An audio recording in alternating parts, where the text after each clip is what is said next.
If you're wondering what to expect in the 2025 real estate market for the Fraser Valley and Langley area, then you've come to the right place. Every year on my channel, I do a predictions video on what I think we're gonna see in the upcoming year. This isn't in any way financial advice, they're predictions. However, my predictions have been researched and they are very educated guesses. If you guys haven't done so already, hit that like and subscribe button so that you don't miss out on any information about the Fraser Valley and Langley real estate market. If you guys want to book a call with me, you can do so by clicking the link in the description below. Here are my 5 predictions for 2025. Prediction number 1, let's talk about rates. We've been hearing it over and over again, but they do have a big impact on the real estate market. I believe that rates are going to continue to be cut throughout 2025. In 2024, we saw 5 rate cuts totaling 1.75%. In the overnight lending rate was more than what was expected. Currently, the overnight lending rate is sitting at 3.25, and I believe that we're going to end 2025 with an overnight lending rate of 2.5%. I've outlined the 2025 interest rate announcement schedule. January 29th, I think they're going to come down 0.25%. I know they just reduced rates 5 consecutive times, but where the economy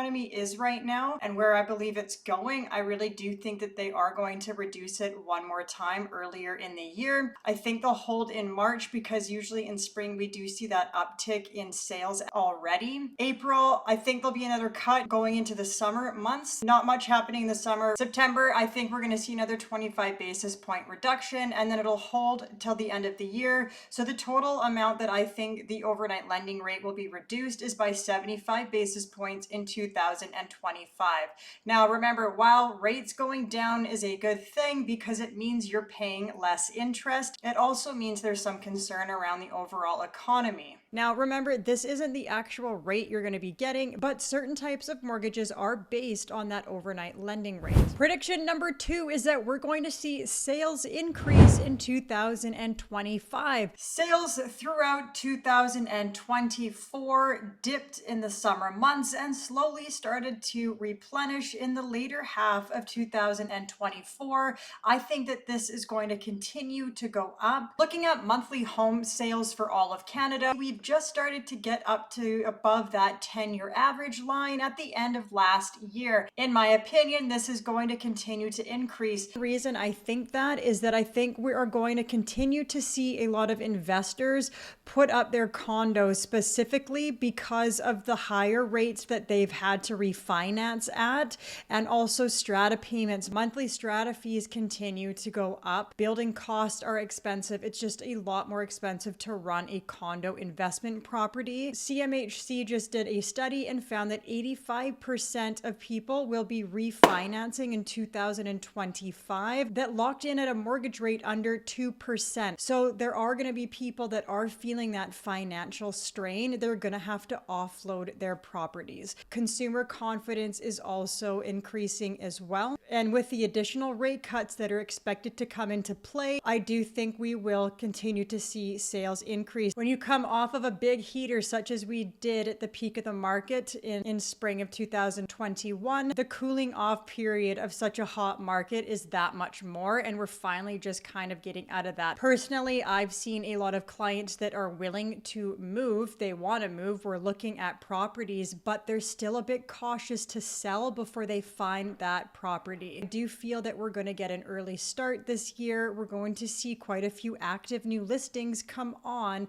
in the next couple of months, setting up the spring market to be quite strong in terms of the number of sales that we're going to see in the Fraser Valley real estate market. This graph outlines Canadian home sales craziness right here, 2020, 2021, and the earlier part of 2022, dropping quite substantially in the second quarter of 2022. We've only recently started to see those sales numbers increase in the later part of 2024. Prediction number 3 is that benchmark and median sale prices are going to increase in 2025. That's the reason everyone's here. We all want to know, how much is a house going to cost me, or how much can I get for my current property? And the reason I think that they're going to remain stable but slightly increase, however, no more than 5%, is because at the end of 2024, the government implemented a new legislation that makes uninsured mortgages move from the $1 million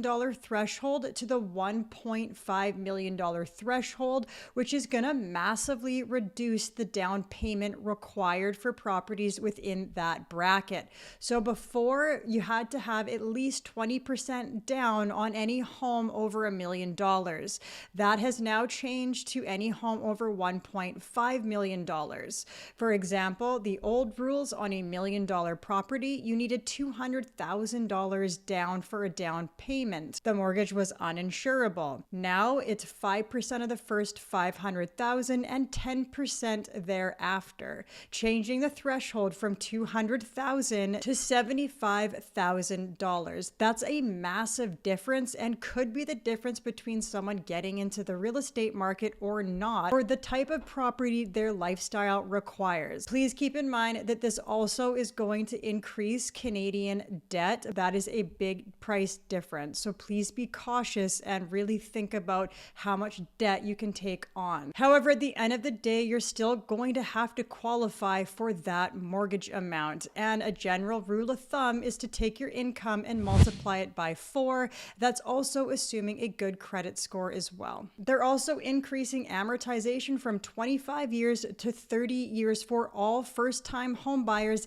and anyone who's buying a new build. When you spread out that amortization period, it does reduce your monthly mortgage payments, making it a little bit more affordable for people on a month-to-month basis. That's why I do think that average sale prices will improve a little bit. Third factor being that rates, I believe, are going to continue to drop throughout 2025. And keep in mind, there's always that point where rates come down to a point where the month-to-month costs come down. However, there's also going to start to be more competition because there have been so many buyers sitting on the sidelines for the past 2 years now. Looking at all of the Fraser Valley since the beginning of last year, prices have really not done too much, with the exception of the detached in the Fraser Valley increasing 13.6% over last month. Everything else has remained relatively flat, especially the condos. And again, that's because we've seen a lot of condos hit the market in the last year, many of those being investors trying to offload their investment properties due to the month-over-month cash flows becoming so negative they just can't hold on to them anymore. Looking at average prices in 2024, which isn't a very good representation, especially when sales have been lower than usual. Everything's remained quite stable. Townhomes and condos dropping a bit in more recent times, and the detached properties starting to see a little bit of an increase there. I don't think prices are going to see a large spike. I think we're definitely still in the recovery mode,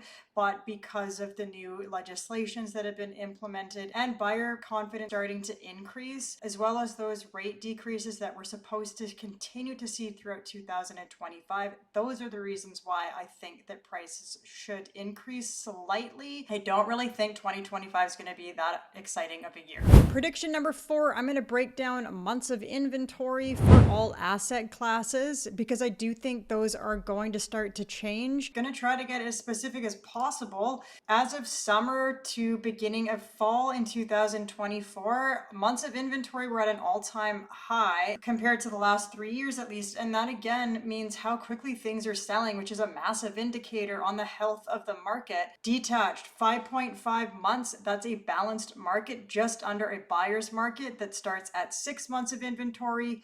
Condos, 4.3 months. Townhomes at 3.2 are just above that seller's market. I would still classify 3.2 months as being seller's market territory. Detached homes, I think, are going to remain at that higher end of a balanced market, which is between 4 to 6 months. The reason I think that, the reason I don't believe it's going to go up any higher is because the government's made it a bit easier for people to come up with the down payment. That's going to increase the buyer buyer pool for that $1 to $1.5 million mark, which in my marketplace of Langley, BC, in some areas is still possible. I think that homes with suites are going to do very well this year, but I don't think that we're going to hit a seller's market by any means for detached homes. Those are still going to be in the higher end of the balanced market category. Condos, they're at 4.3 right now. I believe those are going to pass over into high balance to buyer's market territory. Again, the month-to-month costs on a condo, especially for investors right now, comparable to what they can get for rent, just doesn't make sense. So I do think we're going to see an inflow of those from people that bought when rates were below 2%. They're now having to refinance, and it's very hard to keep that property now. Townhomes are very in demand right now because the gap between townhomes to detached still is quite a bit. Median sale price for a townhome for the Fraser Valley, just under $800,000. Moving up to that detached market, you're at 1,472. That's a big difference. So I do think that the townhome market is the only one out of the three asset classes that will start to see an improvement in terms of absorption rate.